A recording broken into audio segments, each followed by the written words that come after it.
नमस्ते, प्रणाम, हर हर महादेव गाइस। फिर एक बार पावर स्टार पवन सिंह का नया बोलबम का पोस्टर आउट किया गया है और ये गाना जो है वो यसी फिल्म से आने वाला है। जब मैं पवन सिंह के बोलबम गाने की अपडेट दे रहा था कि कितने गाने आएंगे, तो मैंने बताया था कि ये गाना जो है वो यसी फिल्म से भी आने वाला। भैया, इस साल का सबसे धमाकेदार गाना होने वाला है और ये गाना जो है वो यसी फिल्म के बैनर तले रिलीज होने वाला है। इसका पोस्टर कल ही आउट किया गया। कल पावर स्टार पवन सिंह का एक और गाने का टीज़र छोड़ा गया था और आज वो गाना रिलीज़ किया गया है ग्लोबल म्यूजिक जंक्शन से। गाने पे अच्छे खासे व्यूज़ आ रहे हैं। इस पे मैंने रिव्यू वीडियो अपने चैनल पे डाल रखा है और इस गाने के ऊपर रिव्यू दिया है, तो उस वीडियो को भी जाकर ज़रूर देखना। सबसे पहले बात करते हैं इस पोस्टर की। तो पोस्टर कल छोड़ा गया था और ये गाना जो है वो काफ़ी धमाकेदार होने वाला है। इस गाने में आपको लिरिक्स और म्यूज़िक काफ़ी कमाल सुनने को मिलेंगे। और एक चीज़ इस गाने में बहुत ही खास होने वाली है, जो कि है इस गाने के वीडियो।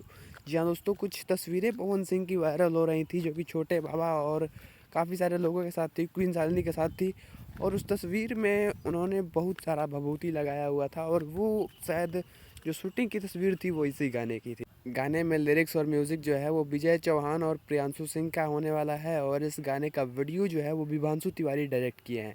आज भी उन्हीं का डायरेक्शन का एक वीडियो आया है और वो गाना जो है, जो उसका वीडियो है, वो भी मुझे बहुत ही अच्छा लगा। टॉप क्लास का वीडियो जो है वो बनाया गया है और ये भी गाना जो है वो कल या परसों रिलीज कर दिया जाएगा और उसी गाने का भी वीडियो विभांशु तिवारी डायरेक्ट किए हैं। तो आप सोचिए कि इस गाने का टाइटल देखिए और सोचिए कि गाना कैसा होने वाला है, वीडियो कैसा होने वाला है। गाना जो है वो कमिंग सून लिखा गया है, इसका रिलीज डेट आउट नहीं किया गया है, लेकिन मुझे लगता है कि आज ये गाना रिलीज हुआ था, कल नहीं परसों तक इस गाने को पक्का रिलीज कर दिया जाएगा। तो चलिए गाने का इंतजार करते हैं और गाने के आने के बाद उसका रिव्यू वीडियो भी आएगा, तो उस वीडियो को भी जरूर देखना। मिलते हैं अगले वीडियो में, तब तक के लिए जय हिंद, वंदे मातरम, हर हर महादेव।